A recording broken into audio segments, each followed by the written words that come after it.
le damos las gracias al profe, como siempre, que disfrute del fin de semana, recobre fuerzas y energías y nos volvemos a encontrar con usted el próximo lunes. Profe, un abrazo. De igual manera, Alexis, un buen fin de semana. El otro yo del doctor Merengue, zumba, como dirían algunos amigos. Las 7:32 minutos, 7:32 minutos. Es momento de saludar y dar la bienvenida a nuestra compañera Licenia Espinel, quien se suma al informativo de Punto Noticias, primera emisión, para el espacio de entrevistas. Wilson Robalino se despide. Buen día, buena suerte y por favor, cuídese mucho. Buen día y buena suerte, profe. Coincido totalmente con lo que me dice el Andrés. Siempre fue vocero de Lazo, ahora será vocero del gobierno. Eso es verdad. 7:32. Ya está Licenia Espinal junto a nosotros. ¿Cómo vas, Licenia? Buenos días. ¿Qué tal, Alexis? ¿Cómo estás? Amigos, ¿cómo estás? ¿Cómo están? Buenos días, bienvenidos a nuestro segmento de entrevistas. También saludos al profe Robalino, que tengan un excelente fin de semana. Nuestro querido compañero Alexis Moncayo, venido de amarillo patito como el sol, que nos abriga ya en esta mañana. Una mañana veraniega, Alexis, cielo despejado, a esta hora 10 grados aún la temperatura ambiente, pero seguramente esto ya mejora en el transcurso de la mañana. Mañana bastante agradable, ya de fin de semana aquí en Quito.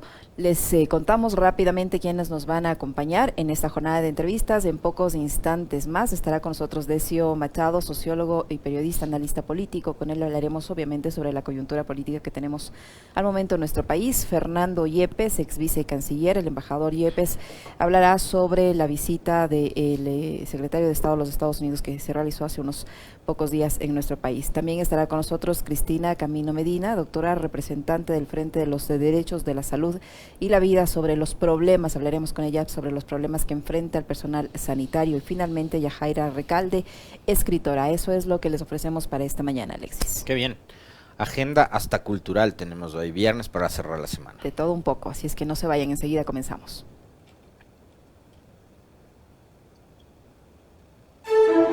Punto Noticias, apasionados por las noticias. Inicio del espacio publicitario. Con Móvil Postpago CNT tienes redes sociales, música, videollamadas y herramientas de Google Libres para hacer todo lo que quieras. ¿Puedo crearle perfiles en todas las redes sociales a mi gata? ¡Puedes! ¿Puedo usar Google Maps mientras escucho Spotify sin parar? ¡Sí! ¡Puedes! Con Móvil Postpago CNT de 33 GB por solo 21,90 al mes, no pares de compartir. Con más beneficios, puedes con todo. ¡Cámbiate a CNT! Fin del espacio publicitario. Este noticiero usted lo puede seguir por nuestra radio en internet www.pichinchacomunicaciones.com.es. Alexis Moncayo y Licenia Espinel comparten un diálogo con el invitado. En Punto Noticias hablamos de...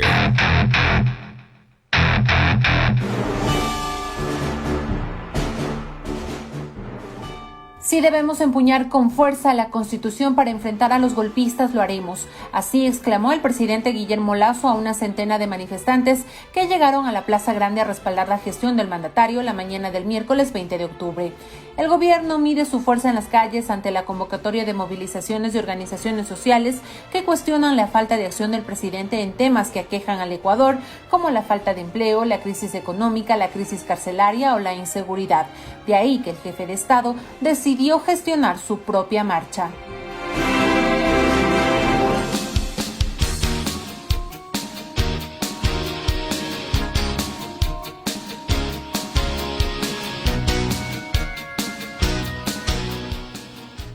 7 de la mañana con 35 minutos, 7:35 minutos en Punto Noticias, primera emisión. Saludamos ya con Decio Machado, sociólogo y periodista, que está con nosotros para analizar la coyuntura política que vive el país. ¿Cómo está, Decio? Qué gusto verle y saludarle. Buenos días, bienvenido. Le acompañamos a Alexis Moncayo, quien le habla, Licenia Espinel. El presidente de la República por segunda ocasión ha dicho que no va a comparecer a la Asamblea Nacional a dar las explicaciones que ahí se requieren respecto a este escándalo de aparente evasión tributaria denominado Pandora Papers. El presidente considera que las únicas entidades que tienen legitimidad para preguntar o para indagar son la Contraloría General del Estado y no la Asamblea Nacional. ¿En qué medida esto va a afectar su credibilidad, tomando en cuenta que en días anteriores el presidente había asegurado que no tiene ningún problema en acudir a las comisiones que sean necesarias? Habló incluso de acudir al Pleno de la Asamblea Nacional para dar las explicaciones correspondientes. Ahora dice nuevamente que no, y de la forma no tan formal, diría yo, como lo ha hecho, sin mayores explicaciones. Les dice: ya les dije en la primera carta todos los motivos por los que no voy, así es que definitivamente les ratifico que tampoco voy hoy. ¿Cómo esto va a afectar la credibilidad del presidente de la República? Decio, buenos días, bienvenido. Buenos días, un saludo a ti, a Alexis y a todos los oyentes. Bueno, yo creo que efectivamente el presidente está tensando, digamos, una cuerda que es de conflicto con el Poder Legislativo. Evidentemente es la base de la estrategia. Yo creo que por un lado el presidente de la República no quiere darle el titular del día siguiente a los periódicos, es decir, de la comparecencia suya en la Asamblea Nacional, donde le pueden poner en algunos aprietos serios, es decir, en las preguntas, en los cuestionarios que le hagan públicamente ahí. Y en segundo lugar, hay una estrategia, digamos, de tensión que yo creo que arranca fundamentalmente en la entrevista aquella con este periodista afín al régimen llamado Carlos Vera, es decir, y donde ya se posiciona un relato, digamos, de conflicto. Un relato de conflicto que eso es seguido después a través de las movilizaciones, el estado de excepción durante unas movilizaciones populares, las movilizaciones convocadas por el gobierno en la Plaza Grande, y ahora, digamos, esta negativa a presentarse a la Asamblea Nacional ante la Comisión de Derechos Constitucionales, que es la comisión que está fiscalizando los affairs de los Pandora Papers. Es evidente que el presidente de la República ignora la función fiscalizadora de la Asamblea Nacional, es decir, eso está claro, es decir, el argumento esgrimido en la carta no deja de ser más que un justificativo que endulza los oídos de los ya convencidos del propio presidente, es decir, pero evidentemente es una lógica de tensión que yo creo que se enmarca, digamos, en un plano de negociación con nuevas fuerzas políticas con las que está intentando generar una alianza que le permita gobernar los próximos meses, y permanentemente con la espada de Damocles puesta encima de la mesa, que sería esa posibilidad de disolver a la Asamblea y generar una lógica de muerte cruzada, ¿no, Yesenia? Hola Decio, como siempre un gusto poder conversar contigo y nutrirnos de tu análisis. A ver, en esa entrevista que citas, que la da con Carlos Vera, él, como bien también señalaba Licenia, estaba totalmente abierto a asistir a la Asamblea, dijo, a cualquier comisión, incluido el Pleno, ¿no? Una semana después cambia de opinión, digamos, ahí también mucho tendrá que ver el rol que juegan los estrategas políticos, y yo quisiera conectar algunos hechos que han ocurrido estos días y que espero los vayas desmenuzando en tu análisis de eso. Uno, la presencia del secretario de Estado Blinken.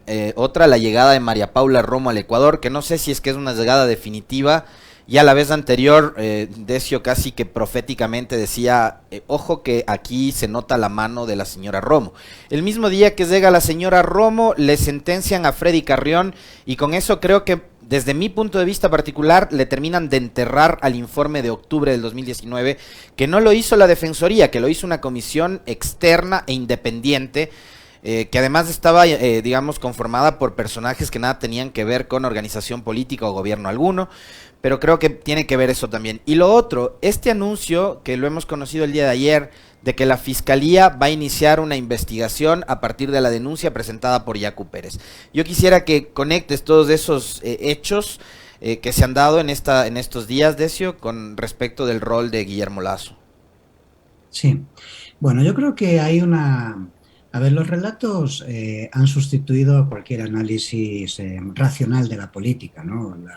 La política es emocional y, por lo tanto, es decir, la construcción de los relatos es lo que de alguna forma dirime las simpatías o antipatías, resistencias o animadversiones de la población en general con respecto a los líderes políticos y sus dirigentes. Yo creo que el presidente Lasso, digamos, en sus encuestas internas, quiero entender que son técnicamente bien hechas y que le dan buenos resultados, ha entendido de que este relato del triunvirato de la conspiración conspiración no es un relato que haya cuajado socialmente, digamos, haya penetrado con rotundidad en la sociedad ecuatoriana. Esto es así.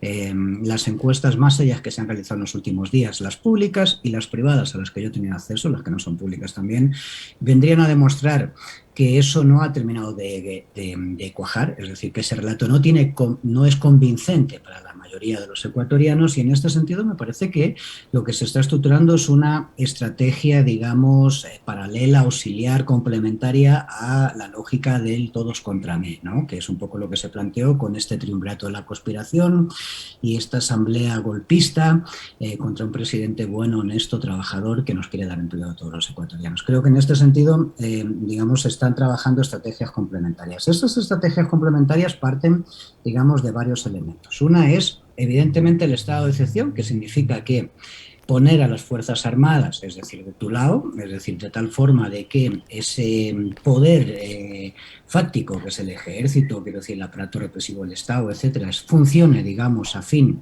a las dinámicas políticas, a la agenda política del gobierno. Esto, evidentemente, el decreto no recoge que no haya posibilidad de movilizarse, pero es evidente que si va a haber movilizaciones va a haber problemas, es decir, con los aparatos represivos del Estado. La segunda parte de esto tiene que ver efectivamente con la visita del secretario de Estado norteamericano. Yo creo que efectivamente lo que aparece en este momento y por qué la agenda aparece así es porque hay un respaldo concreto, es decir, de, digamos, el gigante del norte a este pequeñito país del sur, ¿no? Si me permiten hacer la broma, ¿no? Quiero decir que efectivamente la visita del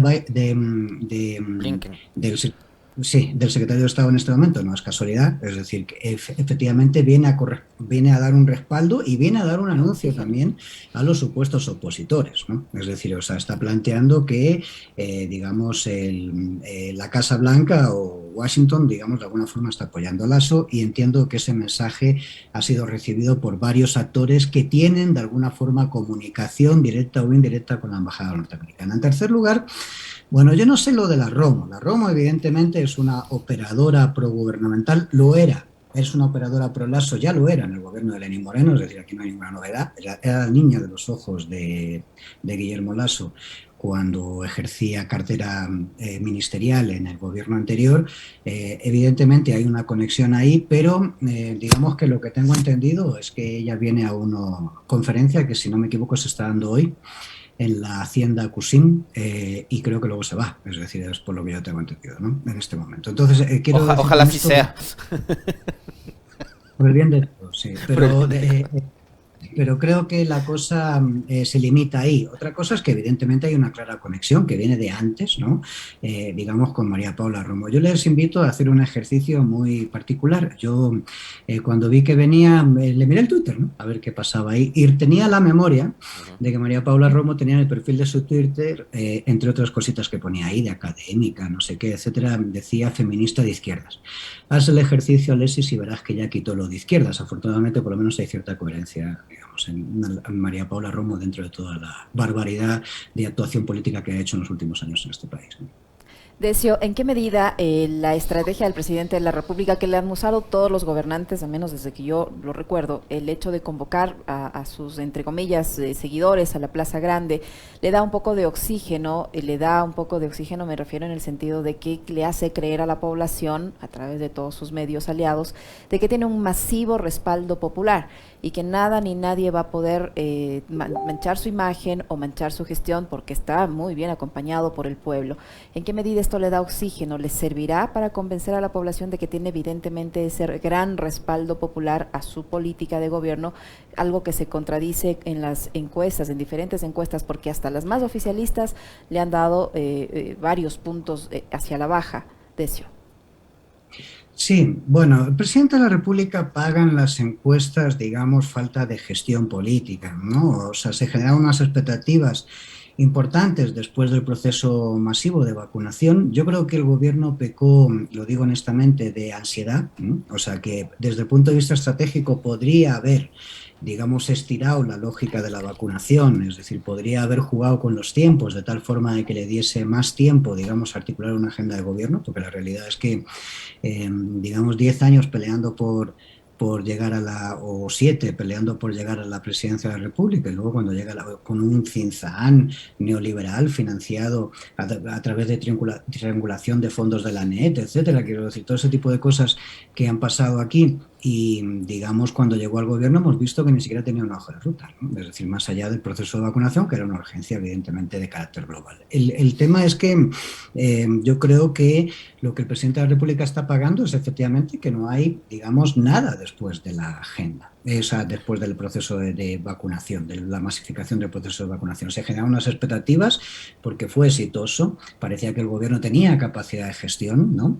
Comparado con el gobierno anterior, eso además, generaba como una ilusión, ¿no? Para los votantes de Lasso y para los no votantes. Yo confieso que, yo que no soy votante de Lasso, digo honestamente, cuando vi el proceso de vacunación, digo, bueno, no estaremos de acuerdo con este gobierno, pero este gobierno va a gobernar, ¿no? No, pues lo que hemos visto después es que esto no es exactamente así. Entonces, el tema es que yo creo que lo que está pasando es que se han bajado esas expectativas y se han bajado fundamentalmente por un error político de Lasso, pues yo creo que este gobierno no entiende la política, lo digo honestamente, creo que sabe mucho de business, es decir, pero sabe un poco de política, y en este sentido me parece que hay un error grave, y es que el presidente Lasso ganó la primera vuelta, ganó estas elecciones ganando en la primera vuelta el 19% de votos del total de los votantes y 700.000 votos menos que en la primera vuelta del 2017.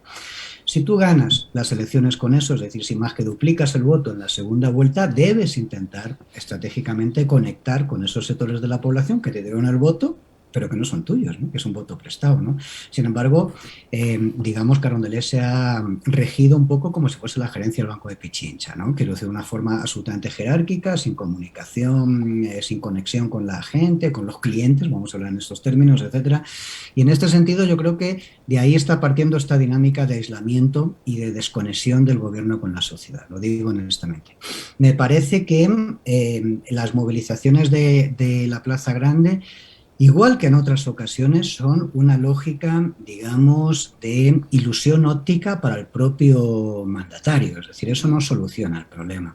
Las encuestas serias indicarían que no solamente que el presidente ha bajado sustancialmente el apoyo popular a su gestión, sino que incluso si él convocase muerte cruzada hoy, y por eso creo que está buscando otras alternativas en este momento, en las negociaciones que está haciendo en Carondelet, después de las encuestas, digamos, el nivel de crecimiento de su intención de voto, las que preguntan por intención de voto, vendrían a identificar que no tiene incremento de intención de voto. Es decir, que está sacando más o menos lo mismo, 3 puntos arriba, 4 puntos arriba, no más de lo que sacó en la primera vuelta del 2021. Quiero decir con eso de que no hay crecimiento, digamos, en la identificación con el presidente de la República en una campaña electoral, al menos en este momento, y lo que ha bajado es la popularidad, porque ha bajado la expectativa, digamos, la ilusión que había generado el proceso de masificación de vacunas, digamos, porque no ha habido gestión posterior. Y en todo caso, por terminar, Lisenia, creo que estas reacciones que estamos viendo ahora, los estados de excepción, la policía en la calle, el ejército, etcétera, todas estas cosas, es decir, son de alguna forma las patadas del ahogado, es decir, son, digamos, acciones espasmódicas, es decir, que se dan para intentar demostrar de que se está gestionando política pública desde Carondelet, pero la realidad es que son acciones urgentes, rápidas, es decir, decididas después de las encuestas, porque yo creo que, claro, alguien ha puesto el termómetro y ha dicho vamos mal. O sea, sinceramente creo que esta es la lectura que haría yo. A ver, Decio, me quedó en la cabeza el tema de que mencionaste que el gobierno, a ver, que la gente de este think tank entiende mucho de negocios, pero que no entiende de política, eso creo que también está bastante claro. Pero cuando hace la referencia y la analogía de Carondelet y la gerencia de un banco, Decio no menciona el Banco Guayaquil, que es el banco del presidente de la República, sino que menciona el Banco El Pichincha. Yo ahí le quiero preguntar primero, ¿quién está gobernando? ¿Quién gobierna? ¿Quién está detrás de Guillermo Lasso? ¿Quiénes gobiernan en Carondelet? 1. Y 2, ¿fue una jugada estratégicamente inteligente el haber roto con tu aliado natural, que era Nebot, y hoy intentar romper a Pachacutic sentándote a hablar con Marlon Santi, no hacerlo con Yori, no hacerlo con Quispe, no hacerlo con Isa? Ya, dije Banco de Pichincha, no me di cuenta, la verdad, quiero decirte. Yo pensé que era intencional eso. No, me traicionó el subconsciente. Verás, Yo creo que evidentemente es un error del presidente quedarse solo, es decir, y su aliado estratégico, efectivamente, su aliado en las elecciones, quien le ayuda a poner en Carondelet, porque las bases que activan fundamentalmente el territorio en la zona costa, etcétera, fueron los socialcristianos. Eso es una realidad y, digamos, este conflicto con Jaime Nebot y con la organización política que Nebot dirige, evidentemente es una cosa que no le ayuda al presidente, ¿sí? El presidente, yo creo que para los que le conocen, yo no tengo trato personal con él, como te puedes imaginar, es decir, pero para los que le conocen, dicen que es un tipo, digamos, con un carácter particular, ¿sí? Entonces, es decir, no es de sorprender, digamos, estas reacciones abruptas como las que ha tenido con Nebot, que es otro dirigente también, digamos, de armas tomar, vamos a hablar en estos términos, ¿no? Entonces, en este sentido, me parece que ese desencuentro es una cosa que no le ayuda, digamos, a Carondelet. Y es más, no le ayuda a Carondelet y además no le ayuda a los sectores que sociales, a los sectores sociales que serían afín a este régimen. Y digo esto porque, de alguna forma, Nebot tiene una mayor influencia sobre el sector productivo de este país. Estoy hablando de cámaras productivas, cosas así, que lo tiene Lasso. Y en todo caso, Lasso tiene mayor incidencia sobre el sector financiero, que ya sabemos que es esta lógica especulativa, digamos, de transacciones de capital, en la cual además de una disputa, ahora sí voy a hablar del Banco de Guayaquil, es decir, de liderazgos, ¿no? Es decir, histórica con el Banco de Guayaquil. O sea, ahí hay acuerdos de carácter puramente de negocios, es decir, o sea, de interés, ¿no? Es decir, pero no comparten una agenda común porque eso es una disputa de mercados. Entonces, en este sentido, lo que quiero decir con eso es de que el gobierno se ha aislado. Y creo que eso no le beneficia y eso es lo que estamos viendo de alguna forma. Y estas reacciones, como las movilizaciones de la Plaza Grande, son, digamos, intentar demostrar en ese aislamiento que tienes el apoyo popular. Pero verás, si yo gobierno en Carondelet, tengo muy fácil llenar la Plaza Grande, que ni siquiera eso hizo el presidente de la República en cualquier momento. Lo hacía los regímenes anteriores a este y lo hace este, es decir, o sea, no es nada difícil, ¿no? Es decir, hacer eso si estás en el poder, si tienes la capacidad de mover transporte, si tienes la capacidad de pagar 20 euritos, si repartes el sándwich, es decir, o sea, hablas con tus amigos empresarios para que sus operarios, es decir, vayan a la Plaza Carondelet casi obligatoriamente. Eso no es ningún problema. Por lo tanto, se construye una afición, es lo que quiero decir. Yo en la anterior pregunta citaba también el tema de la apertura de la investigación por parte de Fiscalía. Tomando en cuenta de que la Fiscalía se ha convertido también en una suerte de actor político y la fiscal de actora política, ¿qué podemos esperar de la investigación de los Pandora Papers una vez que el presidente se ha negado a asistir a la asamblea, de que la asamblea no puede cumplir con el rol de fiscalización con presencia del presidente? ¿Qué podemos esperar de la investigación desde el ámbito judicial?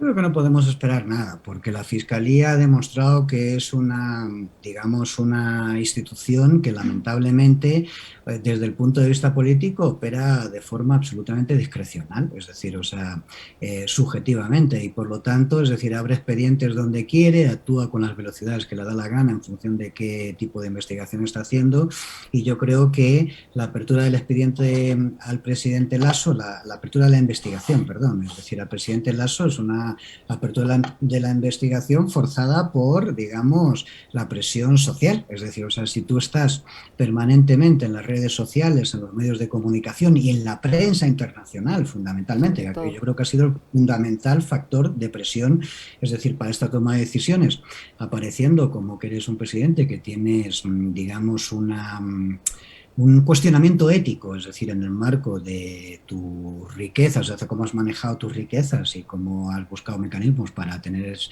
no pagar impuestos en tu país. Evidentemente, la Fiscalía ha abierto una investigación. La ha abierto tarde, ¿no? Es decir, la ha abierto, por eso digo que es consecuencia de la presión, la abrió más tarde que nadie y creo que es una pantalla, vamos, es decir, acuérdate de esto que te digo, esa investigación dormirá el sueño de los justos.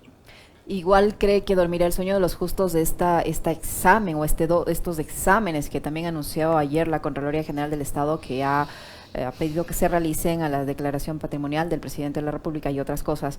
Una Contraloría con un Contralor autonombrado, mano derecha del Contralor que está en prisión preventiva y que ha sido también pues santificado por el presidente de la República. En esos exámenes que también podemos esperar que duerman también.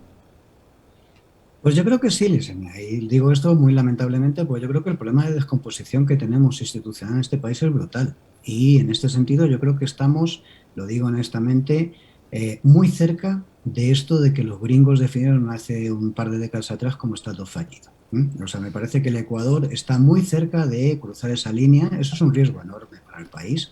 Es decir, me parece que este tipo de dinámicas que se han dado en el país, o sea, esta desinstitucionalización generalizada, sumado a las presiones del narcotráfico internacional, de la globalización de la criminalidad, etcétera, no están ayudando nada al Ecuador. Entonces, en este sentido, yo creo que lo que estamos viendo en la Contraloría es exactamente lo mismo que lo que hemos visto en la Fiscalía. Es decir, es la presentación de expedientes forzados por la situación, digamos, general social e informativa, pero no creo que eso vaya a tener, digamos, mucho recorrido, la verdad, honestamente. ¿Cuánto le puede resultar las jugadas y cambios de nombres, de cuadros, que además, digo, a uno le hacen pensar en cómo vamos relacionando hechos y cosas, ¿no? Decio, yo citaba hace un momento en el comentario que, por ejemplo, ayer en la Asamblea se decide archivar el juicio político en contra de Richard Martínez, ministro de Finanzas de Moreno, por iniciativa de Ana Belén Cordero, que es asambleísta de Creo y esposa del secretario jurídico de la Presidencia de la República. La Fiscalía de Diana Salazar abre un proceso de investigación por el tema de los Pandora Papers la misma semana en que el presidente Lasso designa como ministro de Defensa a Luis Hernández. Ojo, yo al general, hoy Luis Hernández le guardo mucho respeto por su carrera militar, un profesional de primer nivel en el área militar, pero en su carrera política ha dejado dudas Luis Hernández. El último paso político de Luis Hernández es por el transitorio de Trujillo, ese transitorio de Trujillo que eligió a Diana Salazar como fiscal general del Estado. Entonces, yo le conectaría esos hechos particulares que han ocurrido en esta semana, Decio, y tomando en cuenta la caída en los números del presidente Lasso, ¿es, digamos, el camino correcto también el de la amenaza de muerte cruzada, ir a una muerte cruzada, convocar a elecciones anticipadas viendo que la imagen del presidente está cayendo? Yo creo que la herramienta de la muerte cruzada, y voy a empezar por el final, Alexis, es una herramienta que utilizó, digamos, Lasso como un mecanismo de autodefensa, ¿sí? Es decir, o sea, si la comisión de investigación de la Asamblea Nacional llega a conformar un informe, digamos, con sostén, es decir, o sea, que realmente esté bien hecho, que sea fuerte, etcétera, contra el presidente de la República, antes de que destituyan al presidente de la República, el presidente de la República disolverá la Asamblea Nacional. Yo lo entiendo así estratégicamente, es decir, es una cuestión simplemente porque si destituyen al presidente de la República porque hubiese motivos para hacerlo, eso hay que ver la investigación que están haciendo, evidentemente el proceso del 2021, el proceso electoral del 2021 estaría anulitado, es decir, tampoco ni el vicepresidente tampoco tendría funciones ni nada, o sea, esa candidatura estaría, digamos, el proceso quedaría anulitado. Y esto, evidentemente, es una cosa que impediría al presidente Lasso correr en las próximas elecciones. Por lo tanto, yo creo que la amenaza de muerte cruzada es un mensaje muy clarito del tipo de: si ustedes me destituyen, antes de que ustedes me destituyan, yo los disuelvo y nos vamos a un proceso de estas características previo 8 o 10 meses de gobierno por decreto ley, ¿sí? Es decir, me parece que esta es un poco lo que se está jugando ahí. Yo no creo que haya una intencionalidad final de ir a la muerte cruzada por parte del presidente Lasso, y lo digo porque las mismas encuestas que estamos leyendo nosotros las lee él, más las que pueda tener la propia presidencia, que vuelvo a decir, supongo que estarán bien técnicamente hechas y le estarán dando estos resultados. Hoy el presidente Lasso, si presenta a una elecciones, es decir, no tendría una intención de voto como para ganar, es decir, estaría ahí, ¿no? O sea, pasando la segunda vuelta y ya veríamos qué, después de todo lo que ha sucedido con los affairs de Pandora Papers y la falta de capacidad de mostrar gestión, evidentemente tendría más dificultades para ganar las elecciones, ¿no? Es decir, generaría menos expectativas como lo nuevo. Y en este sentido me parece que así se está manejando el tema de la muerte cruzada. Con respecto a los cambios en el gobierno y estas lógicas de la Asamblea, bueno, Te corto, Decio, ahí porque se me pasó un último acontecimiento, o sea, la incorporación de Luis Hernández al Ministerio de Defensa, y uno de los errores más graves que ha tenido el gobierno es no comunicar más allá del tema de la vacunación, y ahora incorpora a Carlos Gijón como vocero. Entonces yo le sumaría lo que te citaba de Luis Hernández, también al tema de la incorporación de Carlos Gijón, periodista, dueño del portal La República, etcétera. Sí, bueno, yo no, lo de Luis Hernández no tengo, digamos, un criterio claro, lo digo honestamente. Evidentemente él es un militar de carrera, es decir, tuvo su intervención, digamos, en el Consejo Transitorio, efectivamente, que presidió el doctor Trujillo, pero, digamos, más allá de eso, yo lo que tengo entendido del hombre es que es un hombre más afín, digamos, a lógicas de despacho y trabajo administrativo dentro de las Fuerzas Armadas, es decir, que a operativos, ¿no? En este sentido, bueno, quiero decir, yo no voy a cuestionar eso, no tengo criterio como para cuestionar eso bien. Lo que sí digo es que, efectivamente, las lógicas que estamos viendo en la Asamblea, cómo por un lado, es decir, se pasan los plazos de, por ejemplo, el tema de Martínez, y en otras cosas se actúa con contundencia, como el tema de Freddy Carrión, etcétera, de alguna forma lo que demuestra es... o sea, yo creo que se está jugando con un factor de riesgo, lo voy a decir muy claro. Es decir, yo creo que los políticos ecuatorianos están jugando, digamos, con fuego y no son conscientes de que están jugando con fuego. O sea, las rupturas de las bases materiales que permitieron los antiguos consensos que dieron lugar a estos liderazgos, es decir, actuales y tal, eso está roto. Es decir, está roto por la crisis económica y luego agudizado por la crisis derivada de la pandemia. Y en este momento, es decir, a lo que asistimos es a la degradación de las condiciones de vida de las clases subalternas de este país. Esto genera, digamos, la posibilidad, primero, de una explosión social en algún momento, esto es una realidad, y la segunda es el surgimiento de nuevos liderazgos, digamos, basados en la antipolítica, esos que estamos viendo en Argentina con los filofascistas estos, o en Chile en este momento, donde tienes un tío de la extrema derecha que está a punto de pasar a la segunda vuelta. Entonces, el tema de esto es que las condiciones están dadas en este país, es decir, para, digamos, que se generen lógicas que atentan contra el sistema democrático. Y en este sentido yo creo que la responsabilidad es del conjunto del establishment político y en este caso del presidente de la República, especialmente porque es el presidente de la República. Un liderazgo presidencial, un mandatario tiene que generar consensos, ¿sí? Es decir, y no conflictos. Es decir, y lo que hemos asistido aquí, y la verdad es que ya se ha convertido en costumbre, son liderazgos que generan conflictos. Es decir, sobre todo una situación en el país donde lo que necesitamos es, de alguna forma, cierto consenso generalizado, ¿no? Por lo menos de las grandes mayorías, es decir, para sacar el país adelante después de la crisis de la pandemia. Entonces, en este sentido, me parece que hay errores de bulto. Y sobre el tema de comunicación, permíteme simplemente hacer un apunte, Alexis, somos todos comunicadores aquí, ¿no?, de los que estamos hablando. Entonces, a ver, tú no puedes comunicar bien si no gobiernas bien, porque la comunicación no es una cosa independiente del gobierno, es decir, la comunicación es parte del gobierno.